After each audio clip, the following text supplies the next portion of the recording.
Last June, the NBA signed a partnership with Australian creative technology company Unbnd, a content partnership to broadcast NBA TV, the league's 24/7 channel, and game highlights in a mixed reality theatre experience to fans in Australia and Singapore.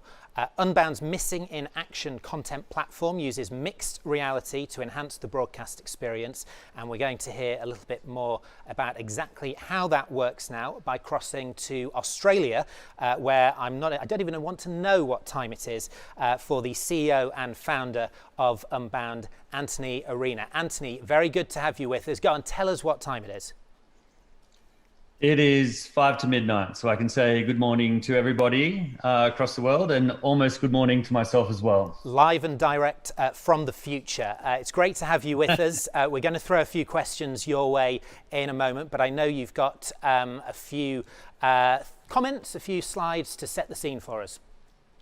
Yeah, look, the stuff that I'm going to show, if I try and describe it, it's quite difficult. If I show you, it makes a lot of sense really quickly. Indeed. So away you go. Thanks.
Cool. Well, I just wanted to show a little bit of a reel there. So as the guys mentioned, we are Unbnd, an Australian immersive tech company. We have offices in Australia and in Singapore, and we would have had an office in New York as of April, but obviously we had to pause that. So we'll get over to the US in the very near future, hopefully. Sorry, I'm having some technical difficulties. I think we're good now. So the technology that we built, I just wanted to show that quick sizzle reel, and I'm going to go through each of the videos and talk about some of the features that were pretty key there. Sorry guys, I'm having just a slight problem with the deck. The technology that we built is really about doing and not viewing. We took an immersive technology methodology and really tried to think about how it could work in mobile. So we're very mobile first in our approach. It works extremely well on iOS and Android, but also works in all the VR headsets, on the web, and we are building out a smart TV version at the moment. The technology is called Aura. We have a website you can check out a little bit more about it, which is thisisaura.com. And now I really want to show you guys just some of the different proof of concepts that we've built out. We have our main product in market in Australia with the NBA. And I'll talk through some of the key features at the same time. So this is our motorsport demo.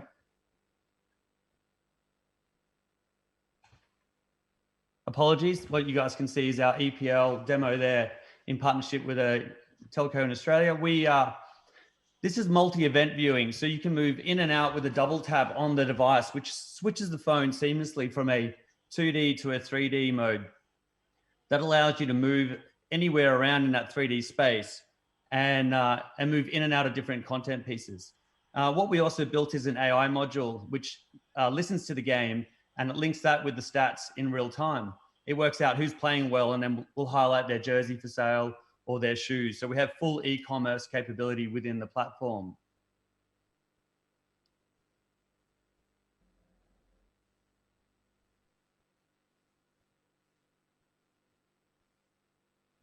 Sorry, it's a little technical problem again. 1 second.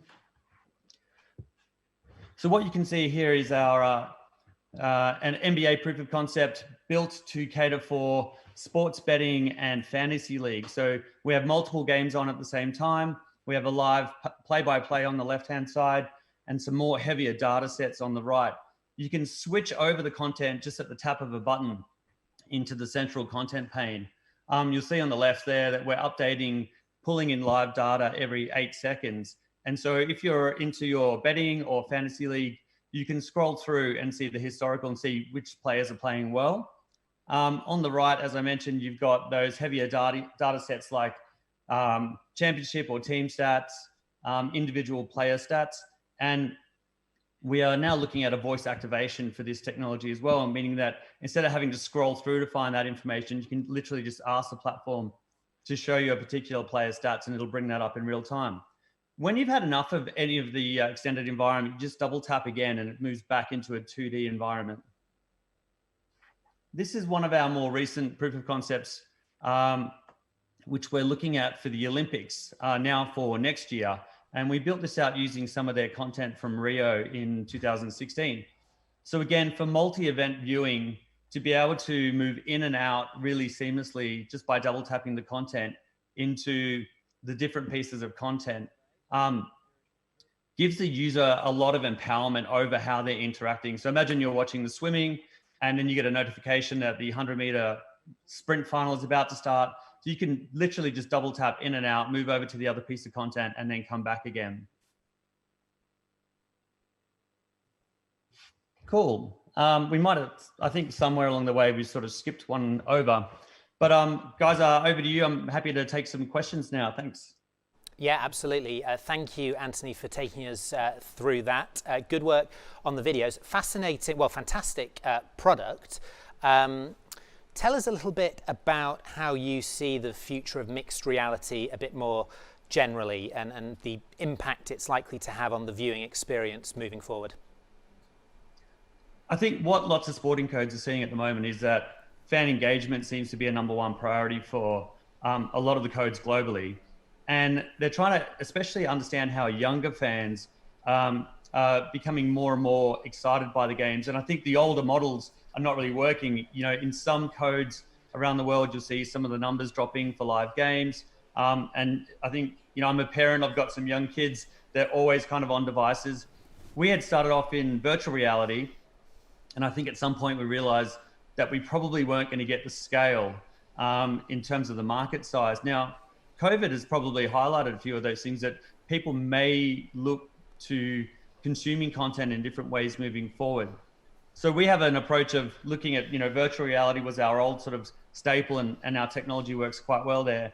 But how do we take that, move it into a mobile environment where traditionally an OTT products, the ones that are out there, has taken a broadcast feed and kind of just sort of shoved that into mobile and then generally ask people to pay for it as well. And I think that can be a frustrating experience for the users.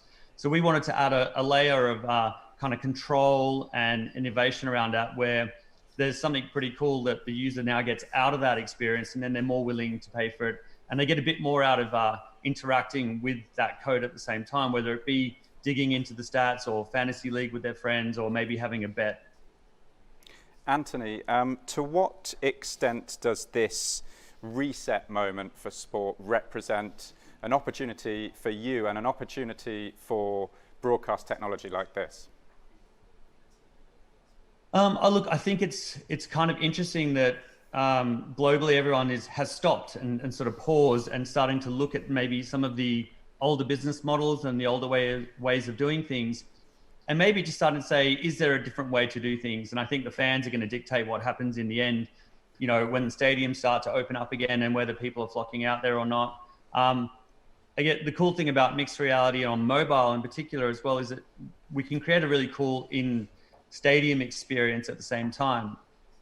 But I think, you know, the codes are reflecting now, they're looking at how else they can deliver content out to fans in a whole mixture of different ways, depending on what happens in the future. Now, we have been joined, I'm delighted to say, by a whole host of rights holders from around the world, and also a number of sponsoring brands.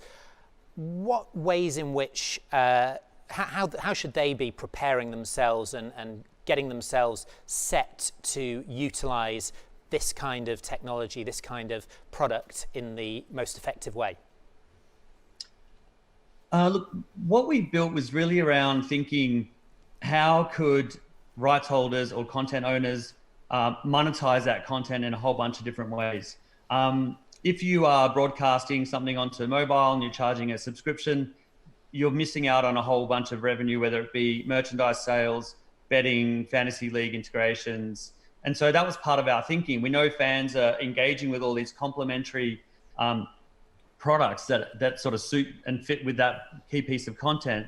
So how do you take all of that and bring it into one environment? That was a key part of our thinking, because then the rights holders now have a lot of control over how they monetize, off the investment that they've made into those rights. And in terms of your relationship with the NBA that you referenced, what are the next steps there?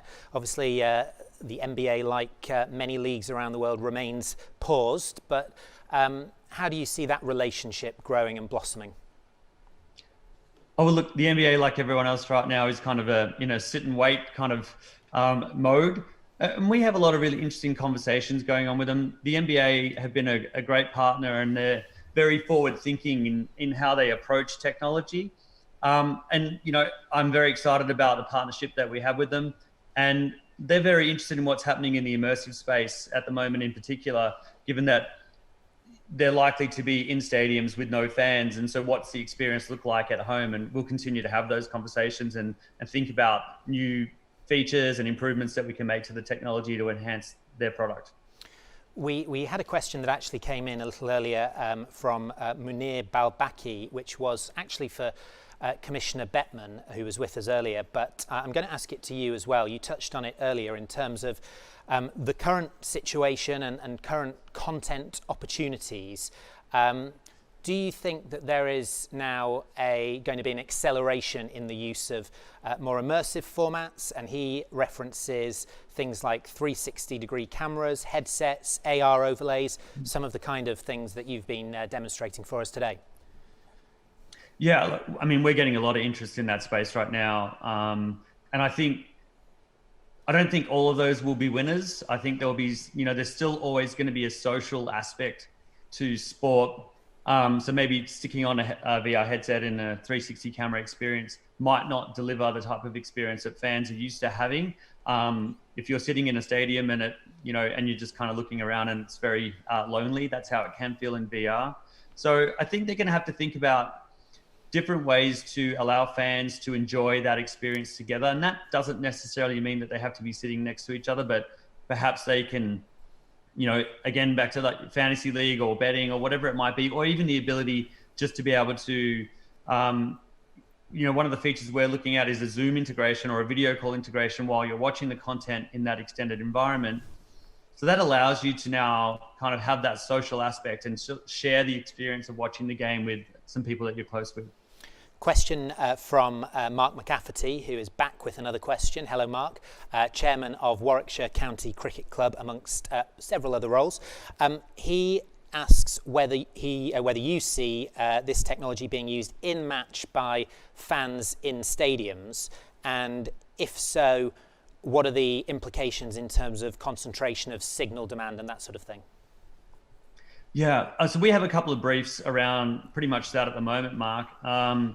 And really where the power of it comes to the forefront is if the stadium is 5G enabled.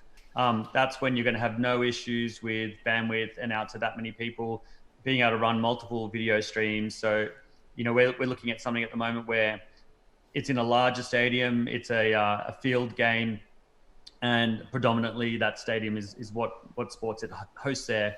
So the ability that if you're at one end and the action's at the other end, that you can just sort of jump on your phone and basically access any camera.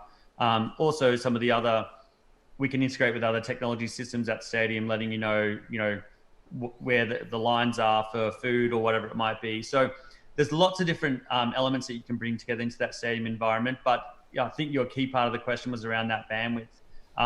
The 5G enabled stadiums will get the coolest features early on. You can run some stuff through 4G as well, but 5G is where it's at in that regard. And a final question to you, Anthony. And it's really about the future of your business. Obviously, the world has been impacted by coronavirus. What have been the direct implications for Unbnd, and how are you looking to sort of navigate through this crisis and emerge out bigger and better at the other end?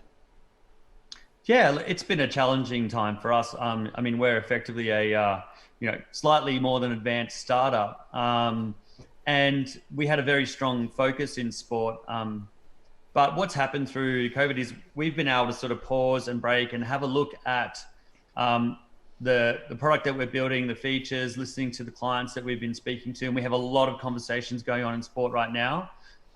It gives us time to, it takes a little while to build out the product for individual codes. So we are on that journey with some. But what's also happened that's been really surprising is we've had a lot of inquiry kind of out more in the event space and outside of sport, of people saying, hold on, there's an application for this technology in a whole bunch of different areas, which is, we had always thought about that, but never thought we were always going to focus on sport first. So we've been able to kind of keep sport ticking along, and it's still our number one focus and priority, but explore how else our technology can be used in a bunch of different ways. Well, listen, Antony, really appreciate you joining us. It is now Tuesday with you, so good morning. You can now leave your office and return to your home, but I'm sure you'll be there bright and early again tomorrow morning to continue business. So thank you very much for joining us, Antony Arena. Thank you very much. Thanks, guys.